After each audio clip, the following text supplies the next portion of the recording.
The Honorable Senator, I always have to laugh when I say this. The Honorable Senator Vishnu Danpal, a former permanent secretary who lost his way, not understanding that permanent secretaries are to be apolitical, that they are there to protect the public purse. He boasts about his affinity to PNM back in 2008 and 2009 when he was promoting and pushing the TTRA, the policy of the PNM. And I don't understand how he can say that so freely, not understanding that public servants must be apolitical. Governments change. We are in the political arena. We delve in it and we will battle, and we like that.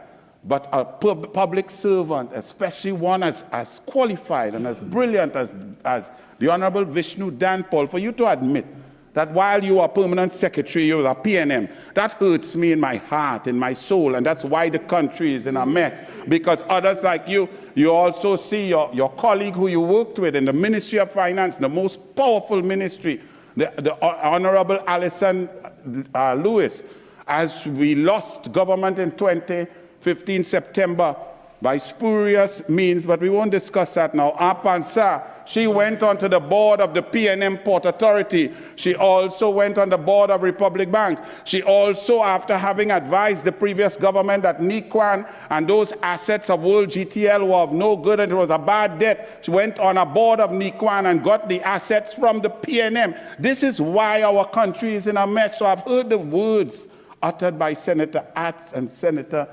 Lalit Etienne.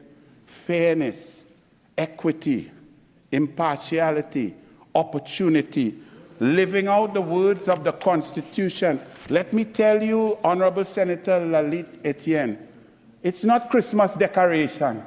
It's not jokes. Kamala Prasad Bisesa, who is the Prime Minister who selected her cabinet, her MPs, her members, her senators, she believes in that. Her policies as Prime Minister show that. The first cabinet note she ever brought was a Children's Life Fund. She continues to show that she loves people and believes in equity because she swore in on this, the Constitution of Trinidad and Tobago, which says in the preamble that we will respect, B, the principles of social justice, and therefore believe that the operation of the economic system should result in the material resources of the community being so distributed as to subserve the common good, that there should be adequate means of livelihood for all, and that labor should not be exploited or forced by economic necessity to operate in inhumane conditions. The Prime Minister believes this, she lives this, and her policy shows this, and this is what this budget is about.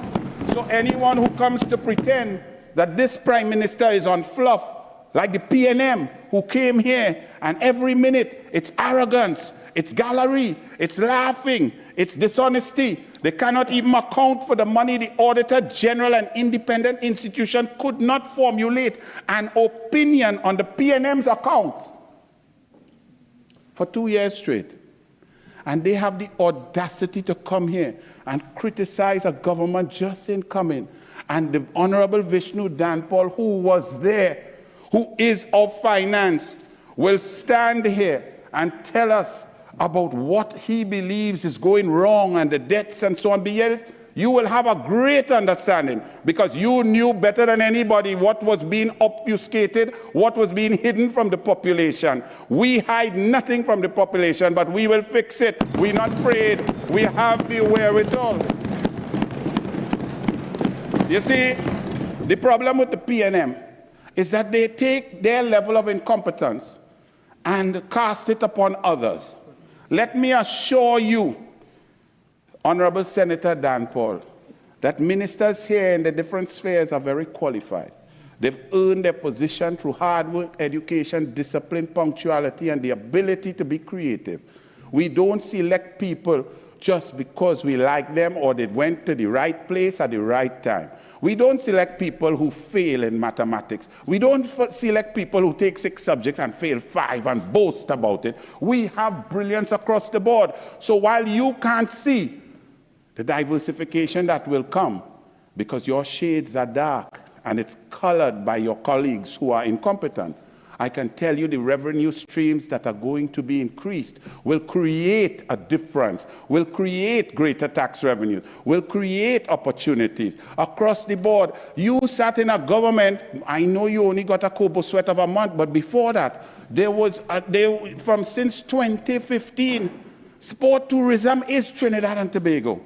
Kamla Prasad Bisesa constructed some of the greatest facilities. I don't know if you have even been. That aquatic center in the USA, there is no aquatic center like that. That center could have generated over 3.5 million US between November 25th, Thanksgiving, and January 13th, before the semester starts for spring in USA and Canada, with teams coming to train.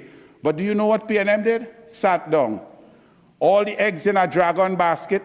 One super minister flying back and forth to go and dance conga line, hoping to get something with a narco-terrorist drug trafficking regime, rather than developing what we have. For example, sport tourism. Do you know that your PNM government only went out in 2023 late, and it didn't even come in yet for RFPs for a master plan for sport tourism? The PNM is a blight, and that's why we are here.